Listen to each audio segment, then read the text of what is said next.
Marc Freedman has a purpose. As managing partner and co-founder of Evolved Profits, he and his team have over 40 years of experience in helping businesses free up cash so that it can be reinvested into helping employees, growing the business, and creating positive social impact.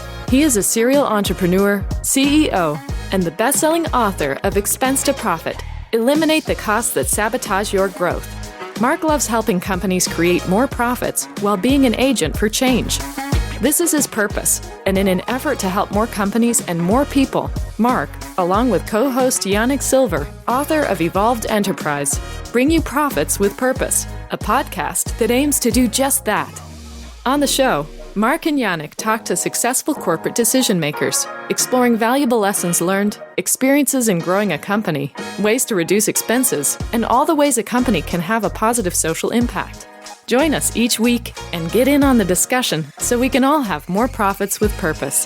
And now, here's your host, Marc Freedman.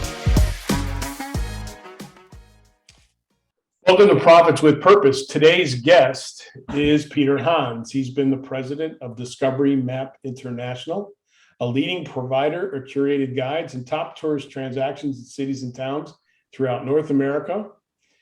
The Waitsfield, Vermont-based franchisor has maps in 130 communities in North America and has 91 franchise owners. And I would tell you, my son, our operations head of operations here, has used your maps.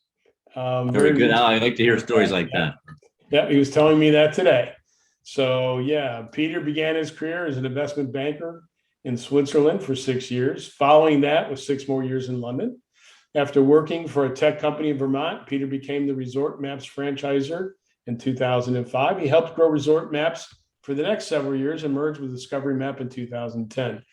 Peter and the Discovery Map team have taken the franchise to its present numbers, making it a leading provider of curated guides to top tourist attractions in cities and towns throughout North America, incorporating an app with those locations, and will soon unveil a local loot. Ooh, that sounds an incentive program for local merchants. He's traveled to almost every major city in Europe and also Australia, Asia, and South America. He went to St. Michael's College in Vermont. Discovery Map franchise owners come from many walks of life. Some are corporate, pandemic refugees, or semi-retired individuals looking to build a business and fund their full retirement. Others include recent college grads, as well as mothers and fathers looking to build a business with hours around the kids' school schedules. Peter, welcome to Profits for a Purpose. Marc, thanks so much for that kind introduction. It's really a genuine pleasure to be here. Well, great. So why don't you tell us whatever I didn't cover in your background that we may be missing would be pertinent to why you're so successful doing what you do. Well, you definitely covered most of the bases. I should say that I'm a husband of a beautiful English lass, and we have 2 beautiful daughters, one just starting college and one still in high school. Yeah, and when I'm not working, I like to ski and I like to sail whenever I get the chance. Very cool. Ski and sail, 2 of my favorites. Okay, so why don't you tell us about your business influences when you were growing up? What was it that made you first into an investment banker? What drove you to that? And then obviously there was a big switch at some point. That's true. Yeah. So as you said, I went to St. Michael's College, which is just near where I live now, and studied economics. I started with poli-sci, political science. Then I moved to economics because, to be perfectly honest, I just found it easier. I think I had the knack for it. So I studied economics undergrad, and then while working in Boston at a bank, I began study for my master's in business, MBA, at Babson College, and did that during the evenings as I was working, as I say, at a bank in Boston. And it was great. I mean, I was able to learn new concepts in the evening and go apply them literally the very next day. So that was good stuff. And then as part of that Babson program, they had a really top-notch international internship program. And that brought me ultimately to Union Bank of Switzerland, now UBS, in Zurich. And I had an awful lot of fun negotiating project financing transactions, very large, limited recourse transactions. Got to travel a great deal doing that to some really as you said, capital cities, but also some real backwater spots where, mining rights hadn't yet been developed and places like that. So really, really exciting stuff. And then, so that was my banking career, kind of how I got into it. And then I'd done that for a long time. And around about the end of the 90s, early 2000s, my folks were getting a little bit older. And I kind of heard the call that, you really ought to get back to the States. So sure enough, I asked my fiance if she'd be up for trying the States out. She told me she'd give me 2 years. And sure enough, she did. I managed to get her to stay. And so when we came here, my Rolodex was really didn't have any Americans in it at the time. So I poked around, looked at some buy-side finance jobs, and ultimately a small business near me was being sold. And my assistant at my job at the time, her parents owned Resort Maps. And she said, "Oh, you ought to talk to my folks." And sure enough, the rest is history, as they say. Wow, that's so cool. A transition by accident. Yeah, I like to say that I go from place to place in very circuitous routes. I'm not clever enough to go from A to B. I kind of always go all the way around in a big circle. I get that. So tell us about what's the difference between doing business here in the U.S. versus doing business abroad? That's a great question. It's a unique perspective that you have that most of our listeners don't have. So it'd be interesting to hear. Yeah, it's a great question that I haven't heard asked maybe ever. It's, we Americans are very direct, right? I mean, even the shy among us, like myself, we're still pretty direct. We kind of are very clear about, in business dealings in particular, what we want and how we can achieve that. Whereas other cultures, Europe is not monolithic, as I'm sure you know. Other cultures are very varied in that particular aspect of personality and doing business. And different cultures are different. I worked for a Japanese bank for a while, and the Japanese really don't often say what they mean. They kind of work their way in. They want to make you feel good and be part of the team. So there's very little direct kind of upfront communication. I think Europe might be somewhere in the middle. The Germans and the Brits, they're pretty straightforward, but a little bit softer, a little bit maybe politer, and the Scandinavians more so, very gentle, not in any way aggressive as to how they negotiate transactions. And Southern Europeans, as I suppose the stereotype indicates, are really, it's about the joy of life, and we'll do some business maybe if we have some time later. But right now, let's enjoy this glass of wine and have some fun. That's great. Let's have a glass of wine. Okay, we'll do business later. I like that. That's a different approach for sure. But it works though. I can remember occasions where I was working in Europe, but traveling to the home office or traveling to the U.S. office, and the American bankers would be working all the hours that God sends, and it was a badge of honor on their sleeves. But yet we were getting a lot of stuff done, relatively speaking. So it all depends. Both paradigms work. It just depends on, I guess, how you approach them. Yeah, I think the paradigm here in the United States is about to shift dramatically from the way, obviously, it was the pandemic that has created this change in paradigm more rapid than maybe it would have evolved itself. But I think it's, at least from the data that I see, I don't know if you concur, but from what I see, it seems to be that we're headed in those directions.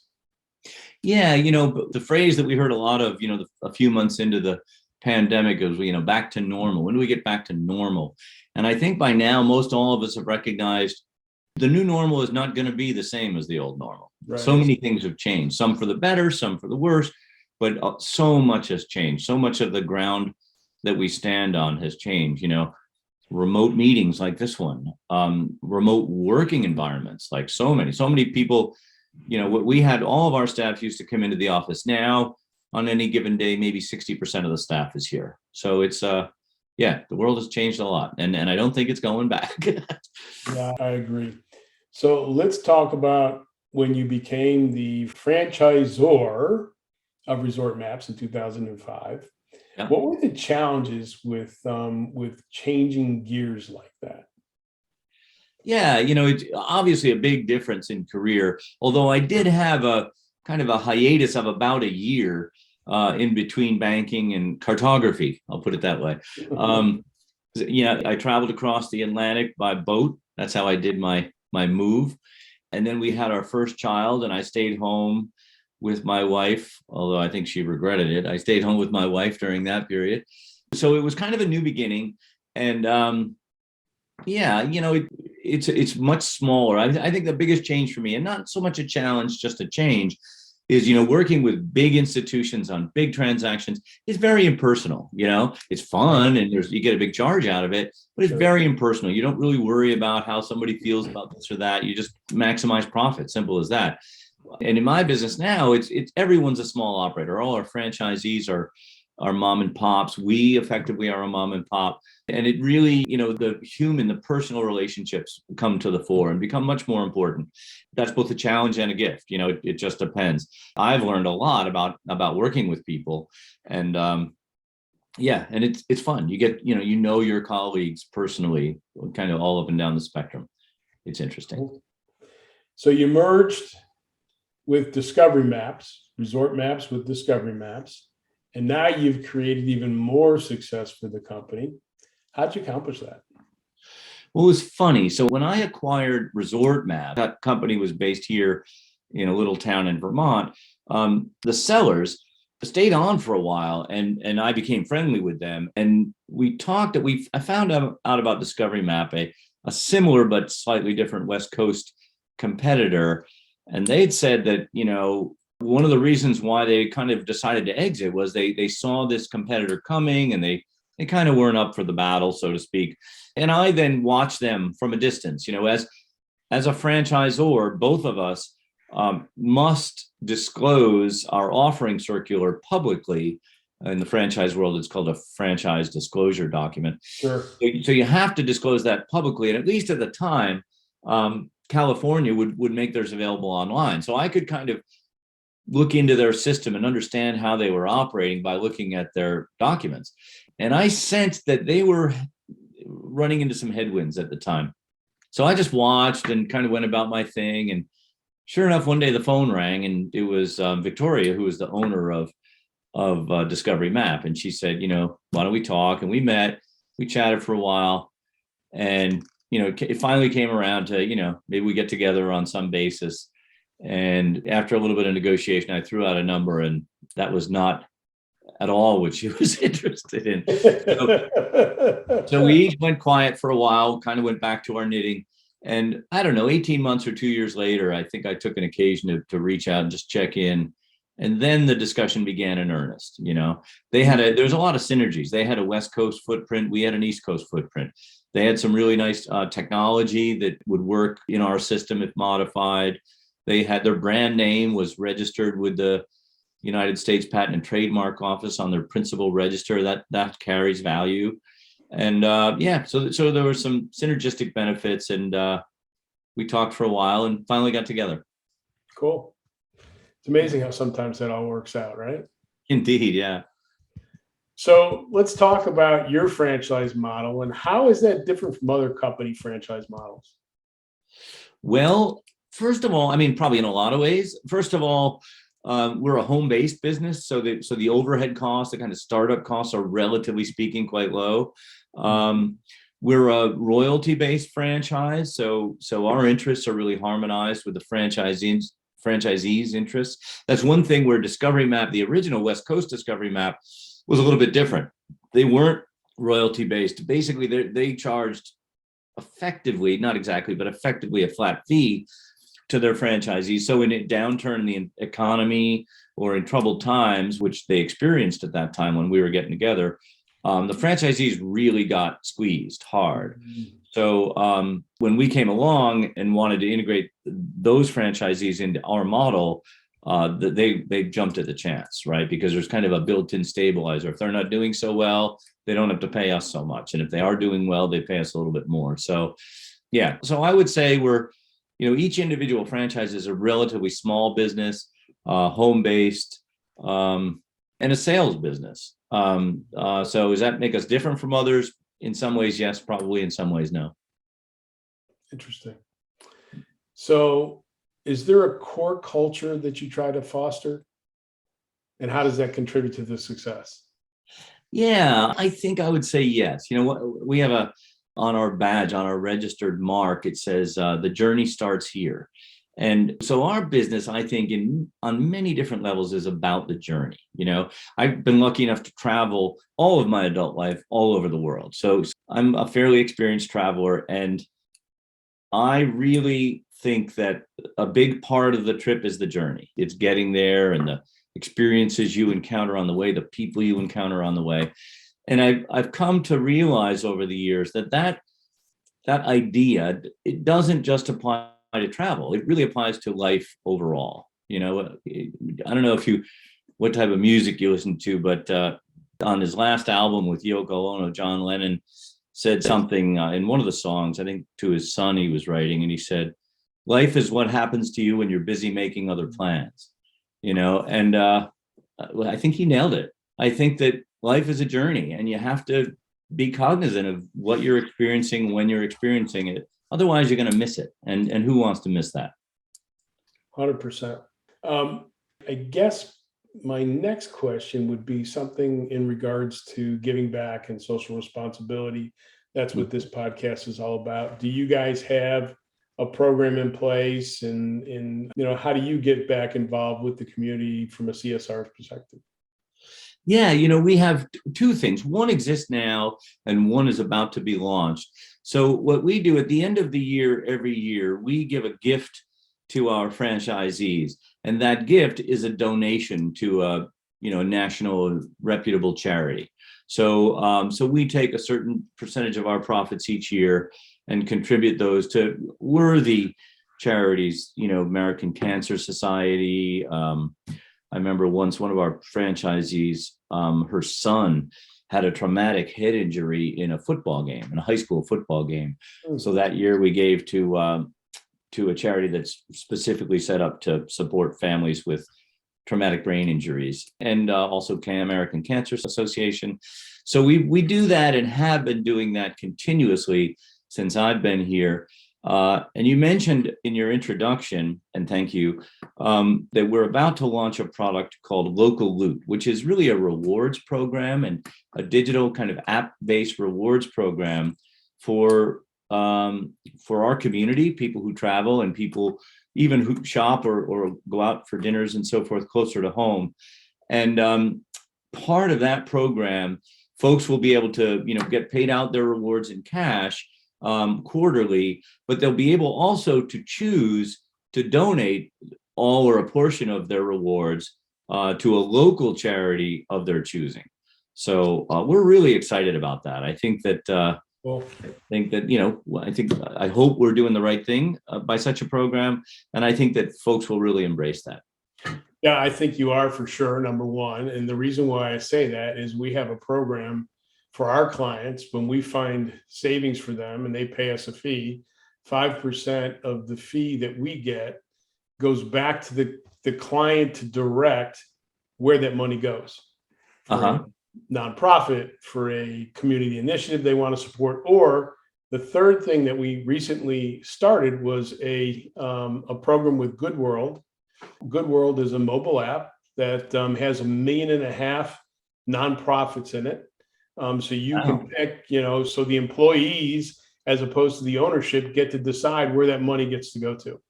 I'm happy to share that with you in the program that we've got. It's really pretty cool, and it might tie in really well with what you're doing because it's already built. It's there. Yeah, I made a note of the name when you mentioned it. I'd very much like to hear more about that. Yeah, it's and even if it's $25, if each employee gets to decide, they can send it to 1, they can send it to 5, they can send it to 10. It doesn't make a difference.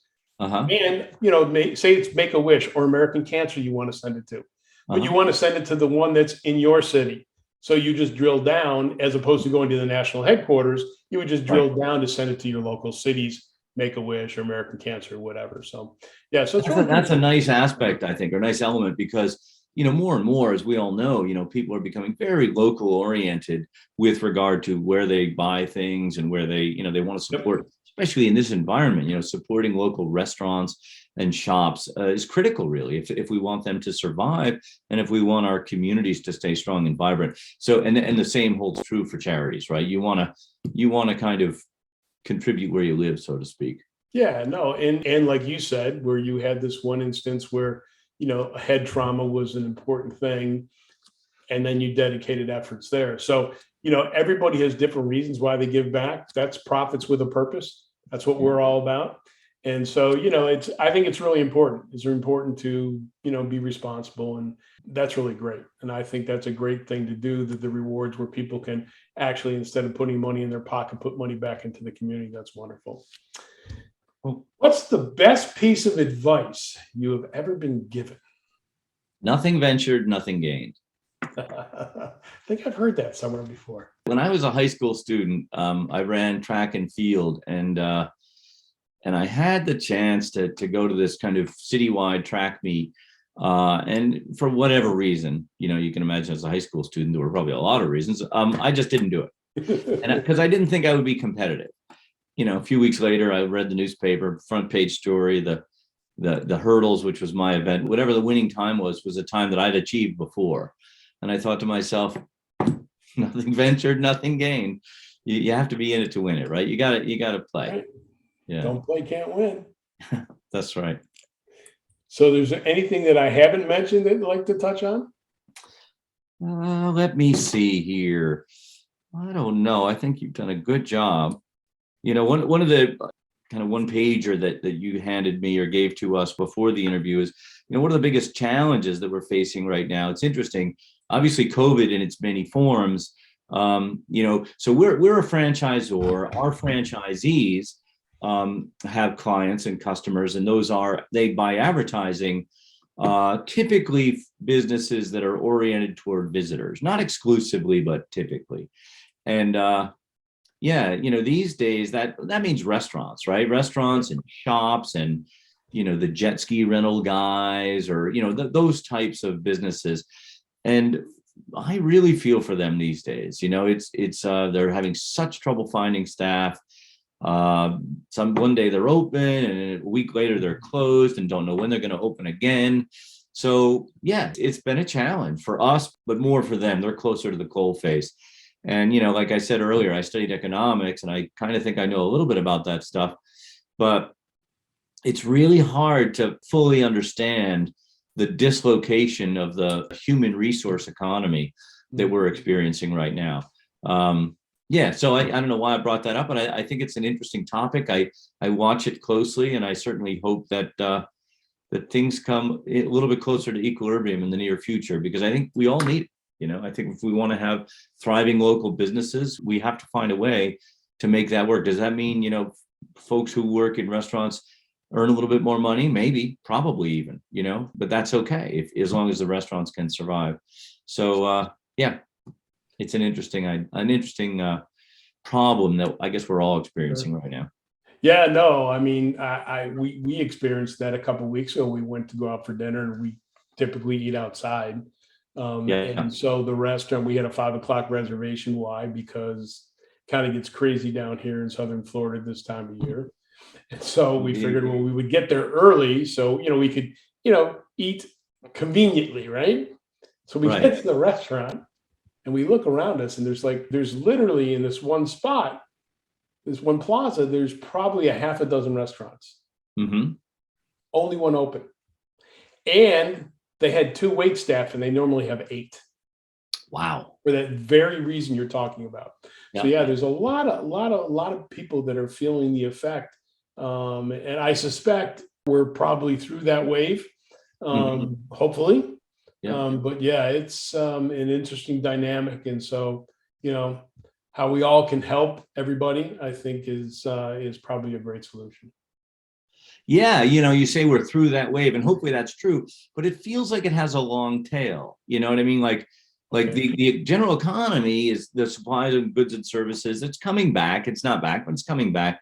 But it seems that one aspect, human resource, especially in the hospitality and healthcare industries where you're facing people, right? I think a lot of it is fear. People don't want to get sick, rightly so, and also perhaps a demand for higher wages. Do I want to take those risks and still get paid minimum wage? Maybe not. So so I think it has a long tail. Yeah, I agree. I believe you're right. I think as we've seen the different levels of the pandemic get less severe, assuming you take the right precautions. And so some people do, some people don't. That's a whole different conversation. Right. Yeah. Let's hope that we don't see any new variants real soon. And if they do, that they're also relatively less dangerous. Right. More flu-like. Yeah. I can live with that, I think. Right. I think we all can, right? Go back to just getting a flu vaccine. Exactly. Yeah. Anyhow, this has been wonderful. In the show notes, we'll have ways that people can get in touch with you if they would like. But is there anything that you'd like to add as far as getting in contact with you if people are interested right away? Sure. You can find us at discoverymap.com. We have a separate website for our franchise activity, discoverymapfranchise.com, but we'll be merging those in the next say 2 months or so. So look at discoverymap.com. You can find us. You can find how to get in touch with me if you'd like to chat or anything, or just like to know what Discovery Map is doing. We're busy building a community, not only of franchisees, but of folks who like and use our maps. And we're really expending a lot of energy these days. As I said, we're going to relaunch our website and really make it about travel, information, and inspiration. I think that a lot of times we spend a little too much time sitting at home on our computers. So I consider it a little bit of a personal mission to inspire people to get out and go see things they haven't seen yet. So come and visit us at discoverymap.com. Cool. Peter, thank you so much for your time. This has been really very insightful and very enjoyable. Thanks, Mark. It's been a pleasure. All the best to you. You too.